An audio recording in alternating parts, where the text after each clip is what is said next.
Tes, tes, tes.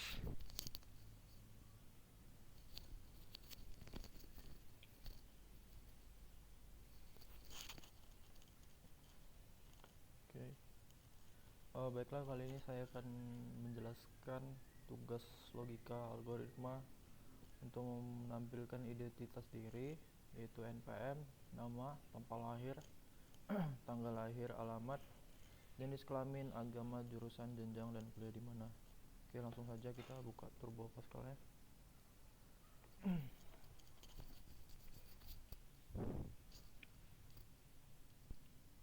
Oke, saya akan menutup tab ini, lalu membuat file baru. Nah, saya akan melakukan pemanggilan library CRT. Nah, apa yang dimaksud dari uses CRT ini? Jadi CRT ini adalah sebuah library yang isinya itu disimpan banyak kode, yaitu kayak clear screen, text color, text mode, color mode, semua banyak di sini di library CRT. Karena di kali ini saya akan menggunakan memanggil clear screen, maka saya harus memanggil library CRT tersebut. Oke, di sini saya akan melakukan membuat variabel baru. Ntar saya geser sedikit. Nah, di sini diminta variabel baru yaitu npm. npm itu kan diisi oleh angka, tipe data angka. Di bahasa pemrograman adalah integer. Lalu dilanjut dengan nama saya akan string. Di tempat lahir saya akan melanjutkan dengan string juga. Oke, selanjutnya adalah tanggal lahir. Tanggal lahir itu karena dia berupa tanggal, maka saya akan melakukan inputan di integer. Selanjutnya alamat, string, jenis kelamin, agama, jurusan, jenjang, dan kampus. Saya akan membuat variabel kampus. Oke, selanjutnya saya akan begin. Nah, karena tadi saya sudah memanggil library CRT yang isinya bisa banyak perintah kode, saya akan menggunakan clear screen di sini. Lalu saya akan melakukan inputan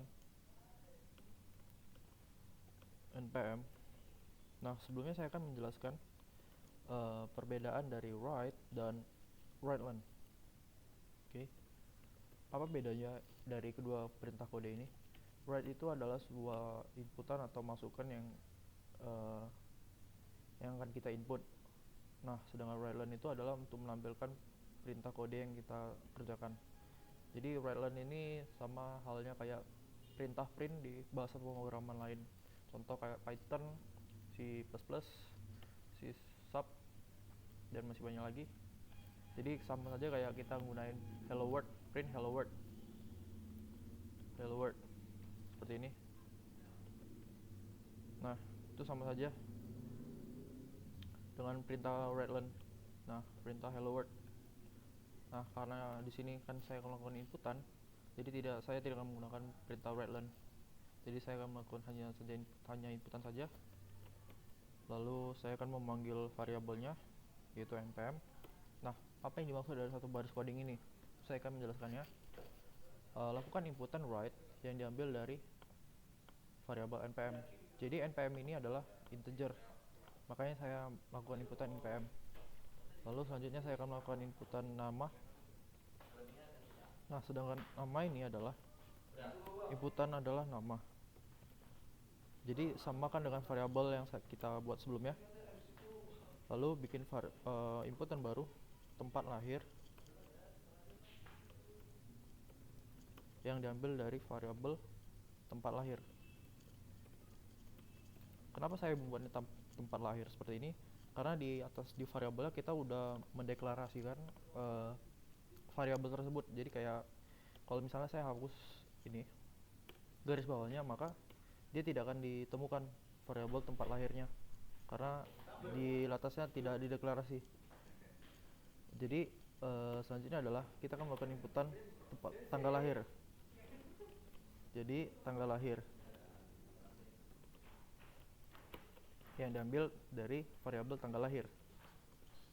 Oke. Selanjutnya adalah inputan alamat.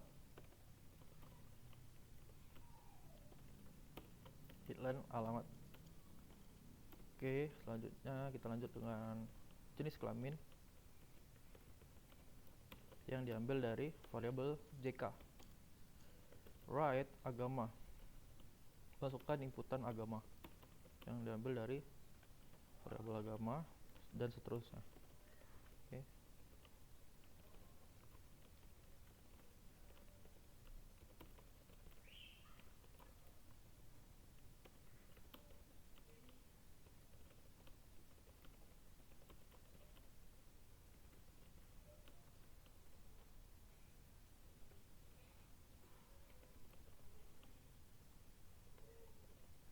Nah, di sini saya akan melakukan sesuaikan dengan soalnya, yang diminta adalah kuliah. Jadi saya akan karena di atasnya itu saya memanggilnya buat variabel kampus, jadi harus saya samakan dengan variabel yang sudah saya buat. Oke. Selanjutnya kita compile. Jadi setelah kita coding itu ada baiknya kita compile dulu hasil codingan kita sebelum menjalankan, untuk mengecek apakah ada error apa tidak. Nah, di sini diminta error string constant exit line. Nah, di sini apa yang salah? Kita perhatikan, ulangi, saya compile ulang. Nah, yang diminta itu di sini kita udah tahu error string constant exit line. Perhatikan garis bawah kedip-kedip ini. Perhatikan di sini ada kesalahan. Nah, untuk menampilkan string itu kita harus butuh titik 2, titik petik atas. Jadi di sini kurang 1. Saya compile ulang. Nah, error expected di read line. Nah, seharusnya di sini titik koma. Oke, kita compile ulang lagi untuk mengecek apakah ada error. Oke, kali ini tidak ada error. Langsung saja kita run program kita yang sudah buat. Saya akan memasukkan inputan integer, lalu memasukkan nama saya, tempat lahirnya di Medan, tanggal lahir. Karena tadi di atas di tanggal lahir itu saya buatnya di integer, jadi hanya diperbolehkan menginput angka saja. Dan alamat adalah jalan perhubungan, jenis kelamin laki-laki, agama Kristen, dan jurusan teknik informatika. Jenjang adalah S1 dan berkuliah di Universitas Budi Dharma. Oke, nomor 1 sepertinya kita udah selesai. Nah, saya akan menjelaskan apa yang saya coding ini. Nah, sedang write itu adalah kita sudah tahu adalah untuk melakukan inputan sampai sini. Write nama, npm, dan seterusnya sampai kuliah. Nah, kenapa saya melakukan inputan baris coding readline? Karena nanti setelah kita melakukan inputan sampai kuliah, dia akan melakukan inputan kembali. Jadi dia tidak langsung tertutup. Jadi kalau saya contohkan sedikit langsung, saya contohkan aja. Jadi kalau misalnya kita hapus readline-nya, ketika kita run, lalu kita mengisi data diri,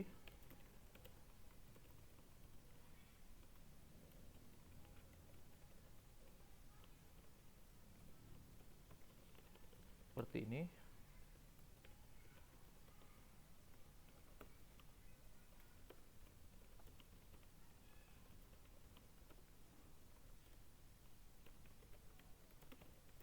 Nah, udah selesai kita menginputnya. Ketika saya meng-enter di variabel kuliah ini, dia akan langsung tertutup otomatis. Jadi tidak ada masukan inputan selanjutnya. Saya contohkan. Nah, dia langsung tertutup karena tidak ada perintah selanjutnya lagi. Oke, kita save. Kita isi dengan file identitas. Oke, kita tutup. Kita lanjut dengan soal nomor 2. Saya akan zoom sedikit. Buatlah program menghitung nilai luas persegi panjang. Nah, untuk menghitung luas persegi panjang kita harus tahu rumusnya dulu. Kita cari rumus cari luas persegi panjang. Oke, kita lihat artikel ini.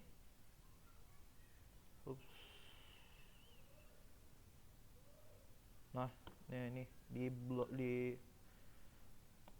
teks yang blok kuning ini, rumusnya adalah untuk mencari luas persegi panjang adalah panjang kali lebar. Oke, sebelum saya lanjutkan ke codingannya, saya akan menjelaskannya di notepad. Untuk lebih memahaminya lagi, luas sama dengan panjang kali lebar. Nah, dari sini kita sudah tahu yang dibutuhkan itu luas, panjang, lalu kali lebar. Di sini dibutuhkan 3 variabel, inputan pertama, inputan kedua, lalu hasil dari inputan kedua ini dimasukkan ditampung di variabel luas. Oke, contoh sederhananya kan saya langsung coding, langsung saya praktekkan. Oke, saya akan melakukan pemanggilan variabel CRT lagi, karena nanti saya akan memanggil perintah clear screen. Lalu saya bikin variabel luas sama dengan integer, lalu panjang integer, lebar integer. Nah, sebenarnya di sini nggak ada salah apa-apa, tapi lebih baik saya sarankan untuk menjadikan satu baris coding. Jadi sederhananya kita buat seperti ini. Luas, panjang, dan lebar itu adalah integer. Oke, lebih sederhananya seperti ini. Lalu kita begin. Nah, saya akan memanggil perintah clear screen lagi. Lalu saya akan melakukan inputan. Seperti tadi saya bilang ada 2 inputan. Masukkan panjang yang diambil dari variabel panjang. Right, masukkan lebar yang diambil dari variabel lebar. Nah, di sini kita masukkan rumusnya. Luas sama dengan panjang kali lebar. Oke. Kita lakukan print. Right len. Hasilnya adalah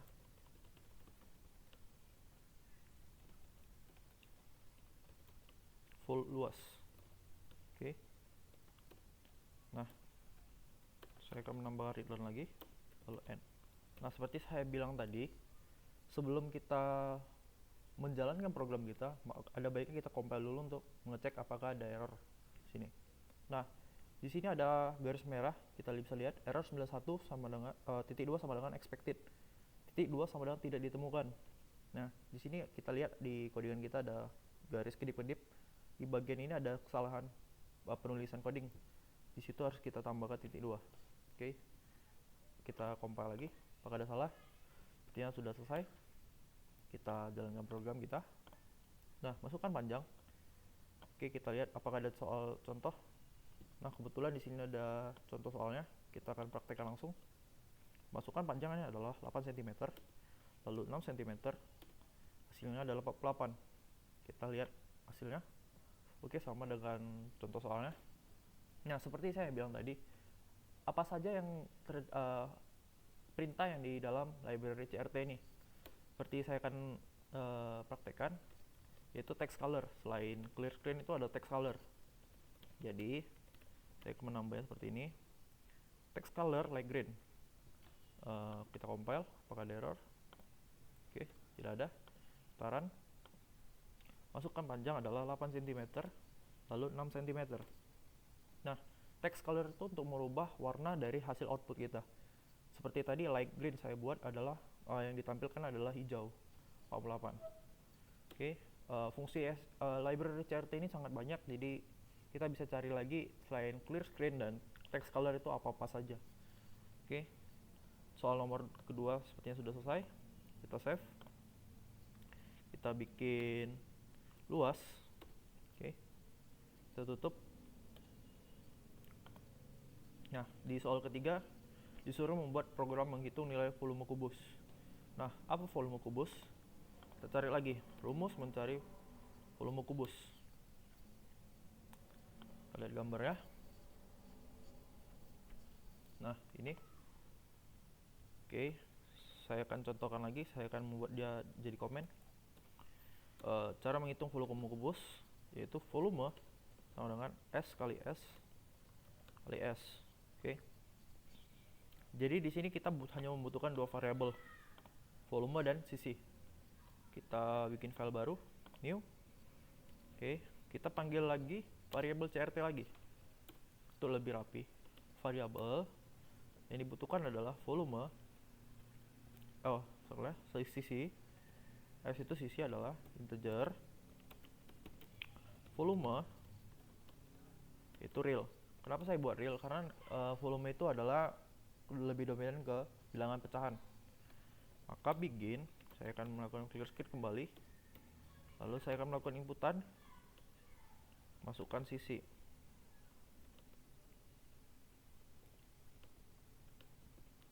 Oke. It's mana sini? Oke. Yang diambil dari sisi. Oke. Nah, di sini rumusnya kita masukin. Volume sama dengan S kali S kali S. Nah, di sini sebenarnya salah. Karena variabel S itu tidak dideklarasi. Jadi kita seharusnya buat sisi seperti ini. Nah, tapi lebih mempersingkat waktu, saya akan buatnya S saja. Ntar saya akan mempraktekkan aja sisi langsung. Lalu lakukan perintah print. Hasilnya adalah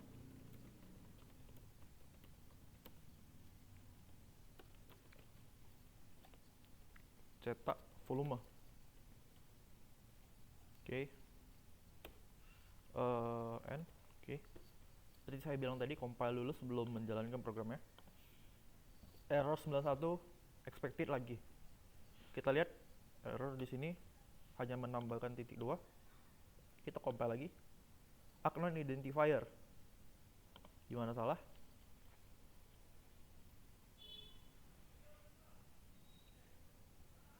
Kita ulang lagi. Di mana salahnya? Oh, di sini. Di read learn. Di sini nggak boleh L-nya 2. Oke, kita compile. Nah, di sini tidak ada error. Kita bisa menjalankan kembali. Masukkan sisi. Contoh kita ambil 4. Nah, 6,40000. Nah, bagaimana dia supaya mengambil 2 angka dari depan setelah koma? Nah, di volume ini, di hasil output ini yang saya kedip-kedipkan. Nah, kita bikin aja di sini 0 2. Oke. Kita compile. Tidak ada error. Putaran. Skor 4. Nah, 64,0. 64 saja, seharusnya 64,0. Oke. Nah, kita buat U2 di sini, maka dia akan melanjutkan dia akan mengambil inputannya itu 2 angka dari titik dari koma. Jadi kita masukkan 4 di 64,00.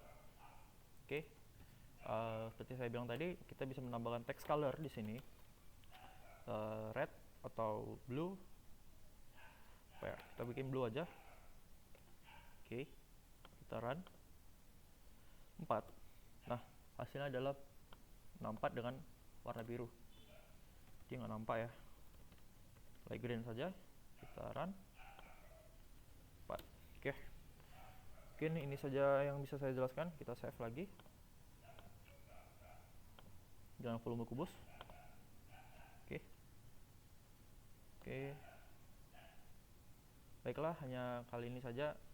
Sampai sini saya jelaskan untuk tugas logika algoritma. Semoga dapat dipahami. Terima kasih sudah menonton. Sampai jumpa di lain waktu. Terima kasih. Bye bye.